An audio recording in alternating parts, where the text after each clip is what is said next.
किसी गांव में एक बूढ़ा दंपत्ति रहता था।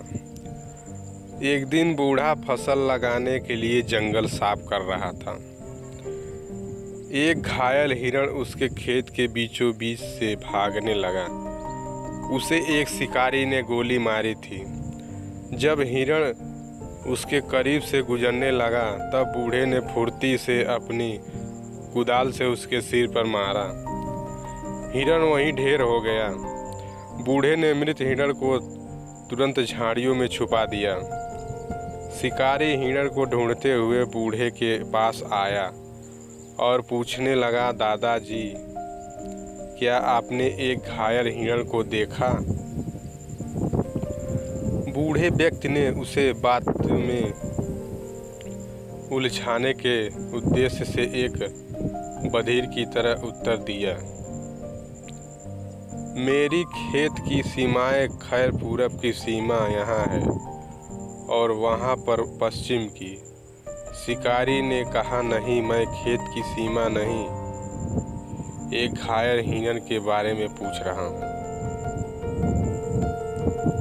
बूढ़े ने उत्तर दिया, मुझे पता है कि तुम्हारा क्या मतलब, यही न कि इस बार फसल अच्छी होगी कि नहीं। मैं यह कैसे कह सकता हूँ? नहीं, मैं फसल के बारे में नहीं, घायल हिरण के बारे में पूछ रहा हूँ। शिकारी ने खींचकर कहा। बूढ़े आदमी ने कहा, मैं अब और नहीं रुक सकता। अंधेरा घिर आया है और मुझे भूख भी लगी है। मैं घर जा रहा हूँ। इतना कहते हुए वह घर की ओर चल दिया। शिकारी खुद से बुदबुदाते हुए कहने लगा, किस मूर्ख से पाला पड़ा है। बूढ़े के चक्कर में मैंने हाथ आए शिकार को गंवा दिया। उसने भी अपना रास्ता ले लिया। रात को खाना खाते वक्त बूढ़े आदमी ने अपनी पत्नी से कहा, कल सुबह तुम मुझे जल्दी नाश्ता दे देना। मैं एक हिरण मारकर जंगल में छुपा आया हूँ। सवेरे जाकर मुझे उसकी बोटी बोटी काटकर उसे घर ले आना है। पत्नी ने उसे सुबह जल्दी नाश्ता दिया और काम पर भेज दिया। बूढ़ा खेत में चला गया। उसने मरे हिरण के शरीर को कई टुकड़ों में काट डाला। जब सारा शरीर बोटियों में तब्दील हो गया तो उसने मांस के टुकड़ों को पत्नी और उसके नाम पर 2 हिस्सों में बराबर की अनुपात में बांटना चाहा। पहले उसने अपना हिस्सा लगाना शुरू किया। अपने दैनिक कामों के आधार पर एक एक बोटी गिनती करते हुए अपना हिस्सा अलग करने लगा। यह सुबह मुंह धोने के लिए, यह तंबाकू चबाने के लिए, कपास की कटाई के लिए, यह कपास की धुनाई के लिए, यह कपड़ा बुनाई के लिए, यह खाना बनाने के लिए, यह कुएं से पानी निकालने के लिए गिनती करने पर उसने पाया कि पत्नी के हिस्से में उसके हिस्से से कहीं अधिक मांस गया है। यह देखकर वह क्रोधित हो गया। उसे विश्वास नहीं हो रहा था कि एक महिला का हिस्सा पुरुष के हिस्से से बड़ा कैसे हो सकता है।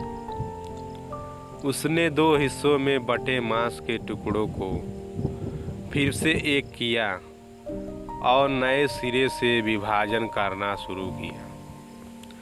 इस बार फिर उसने अपना हिस्सा अपने दैनिक कामों के आधार पर अलग किया और पत्नी का बाद में। इस बार उसका हिस्सा पत्नी के हिस्से से बड़ा हो गया। वह संतुष्ट नहीं हुआ। उसने फिर से सभी गोश्त को एक साथ मिलाया। हर बार एक हिस्सा ज़्यादा या कम बैठता। कभी उसका हिस्सा भारी होता तो कभी पत्नी का। उसने बार बार विभाजित किया, लेकिन एक बार भी हिसाब बराबर नहीं बैठा। हिस्से के बंटवारे के चक्कर में दिन ढल गया। शाम हो गई। दिन ढलने पर भी जब पति घर नहीं लौटा तो पत्नी आग बबूला हो गई। वह ठंगी का मसल लेकर उसकी तलाश में निकल पड़ी। उसने उसे खेत में हिरण के मांस के ढेर के बीच बैठा पाया। बार बार अलग करने और मिलाने के कारण मांस गंदा हो चुका था। बूढ़ी औरत ने चुपके से मुसल पति के पीठ पर दे मारी, जिस पर बूढ़ा चीखते हुए कहने लगा, मुझे सांप ने काट लिया। यह कहते हुए वह वहाँ से भाग गया। पत्नी ने तुरंत मांस के कुछ टुकड़े उठाकर एक कपड़े में बांध लिए और घर की ओर चल दी। रात के खाने में उसने वही मांस बनाया। पति जब खाने के लिए बैठा तो मांस देखकर पत्नी से पूछा, मांस कहाँ से आया? पत्नी ने कहा, तुम्हारे आने में देर हो रही थी, इसलिए एक मुर्गे को मारकर पका लिया। तुम्हारे बंटवारे के इंतज़ार में बैठी रहती तो रात का खाना ही नहीं बनता। पत्नी ने चतुराई से अपना काम निकाल लिया। बूढ़ा सोचने लगा, मुझे इसके हिस्से में मुर्गी मारने वाले काम को भी शामिल करना चाहिए, लेकिन ऐसा करने पर इसका हिस्सा अधिक हो जाएगा। क्या करूं? लेकिन यह सच है कि वाकई में औरत का काम पुरुष से कहीं अधिक होता है। वह मुसीबत में भी तुरंत फैसला करके कोई रास्ता निकाल लेती।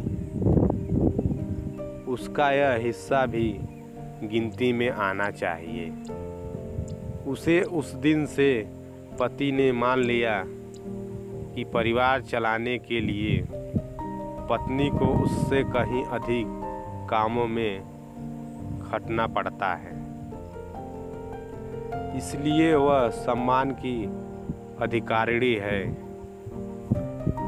उधर बूढ़ी सोच रही थी, बूढ़ा बुद्ध का बुद्ध बना रहेगा, इसे कभी अकल नहीं आएगी। दोस्तों, यह कहानी आपको अच्छा लगा हो तो वीडियो को लाइक और चैनल को सब्सक्राइब जरूर करें। जय हिंद।